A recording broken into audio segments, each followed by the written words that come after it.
Hello and welcome to Once Upon a Time Read Alouds. My name is Rachel and today I will be reading Anatole by Titus, pictures by Paul Galdone.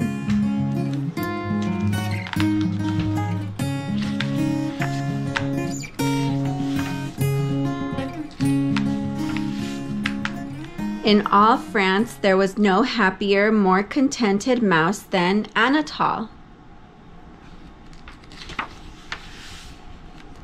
He lived in a small mouse village near Paris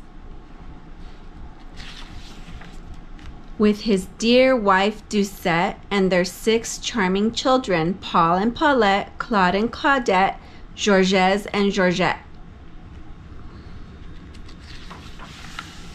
Every evening as the sky darkened, the husbands and fathers bicycled along the boulevard toward Paris to find food for their families.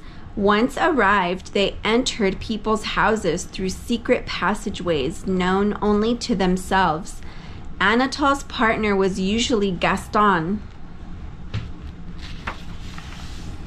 One night, while they were looking for leftovers in someone's kitchen, Anatole heard voices from the next room talking about mice. Curious, he crept under the sofa and listened. "Oh, those terrible mice," complained a woman. "They sneak into my kitchen, they rummage around in my garbage pail, or pull themselves up to the table and take what is there. Sometimes they even nibble at untasted food. This I must throw away. Heaven knows how dirty their paws are." "They are a disgrace to all France," said a man angrily. "To be a mouse is to be a villain." Deeply shocked, Anatole ran back to the kitchen. "Gaston, we must leave at once."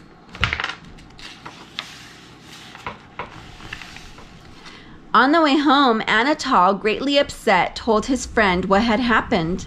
"Bah! A mere trifle," scoffed Gaston.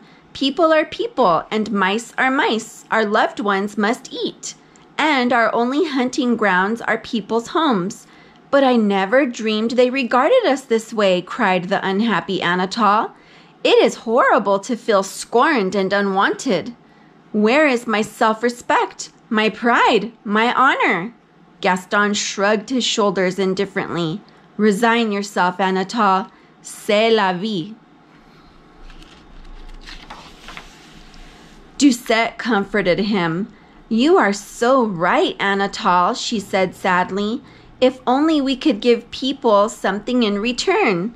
But alas, that is impossible." Anatole jumped up and danced Doucette around the room. "Impossible? Perhaps not, ma petite. You have given me a wonderful idea." He sat down at the typewriter and typed 30 or 40 signs that said, "Extra specially good, good, not so good, no good." Then he stuck a long pin through each sign and put them all away carefully in his briefcase.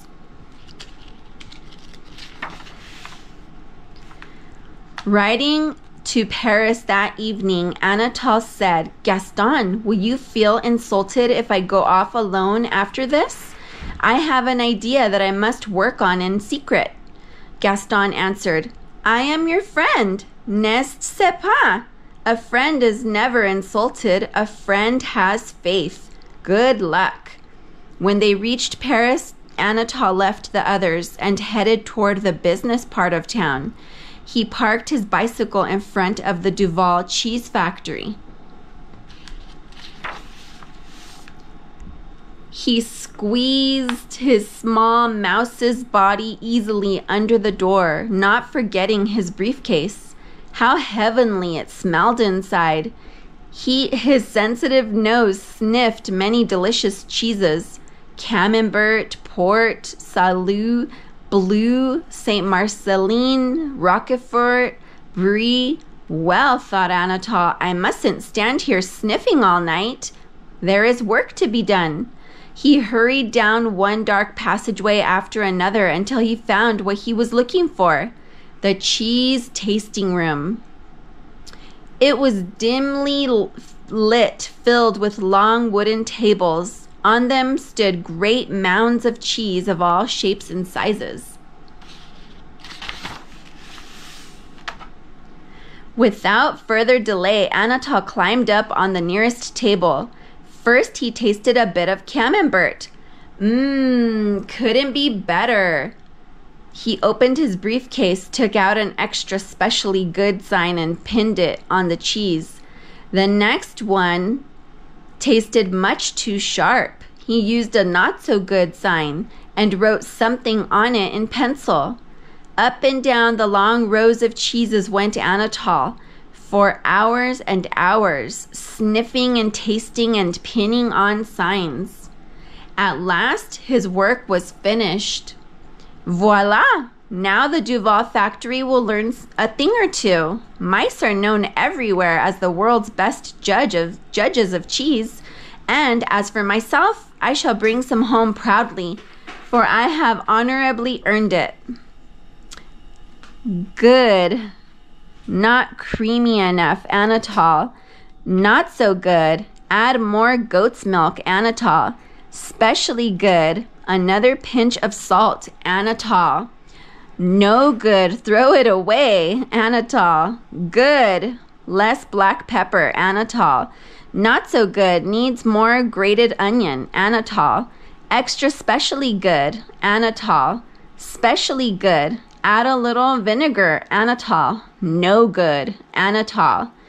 Good, but add some more orange peel, Anatole.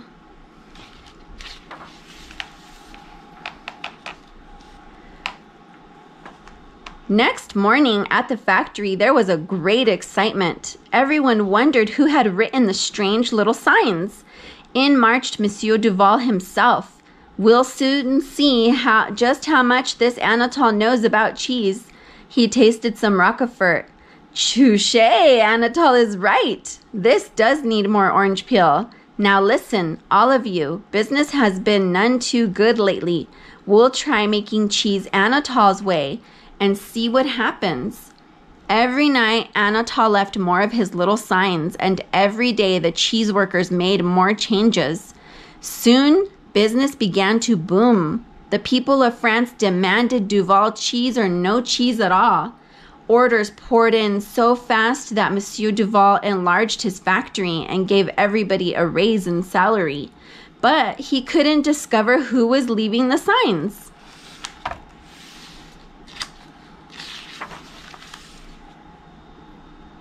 Why doesn't Anatole appear? Monsieur Duval asked his secretary. He deserves to be rewarded. We owe all our good fortune to him. He wrote a little note begging to meet Anatole, but Anatole wrote back that he preferred to remain unknown.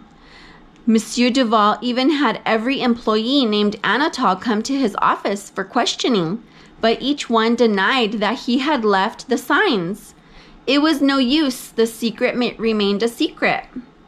Then, one afternoon, Monsieur Duval rang for his secretary and dictated a very long letter.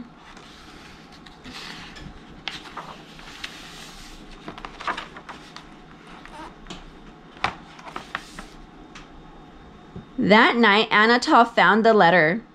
My dear Anatole, this letter comes to thank you for all you have done. Our success is due entirely to your wonderful work. I am most anxious to meet you in person, but since you prefer to remain unknown, I shall respect your secret. Whoever you are, it is clear that you love cheese greatly. Please help yourself to all the cheese you like, as often as you like.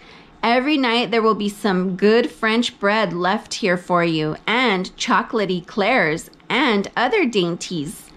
How I wish I could reward you more richly. Anatole, we salute you. From now on, we shall think of you fondly as first vice president in charge of cheese tasting. Remember, you are always welcome here.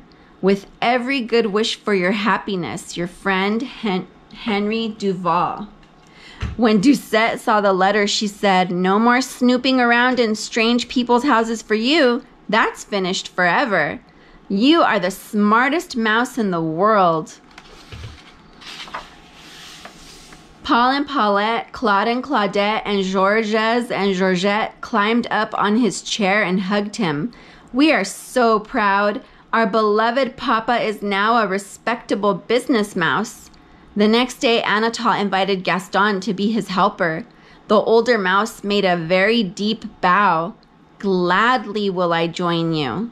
Then he kissed his friend on both cheeks and cried, "Vive Anatole!" Was he content to sit back and do nothing about our way of life? Non, non. He is a mouse of action, a mouse of honor, a mouse magnifique. And so it came to pass. Anatole and his partner worked at the factory side by side in perfect harmony.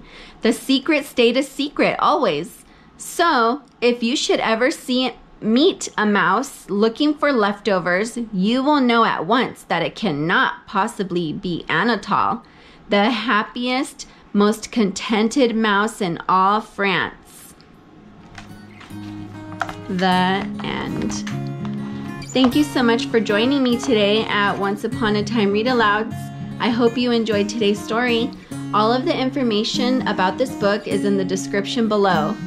Be sure to click the like button and subscribe to our channel. We'll see you next time. Bye-bye.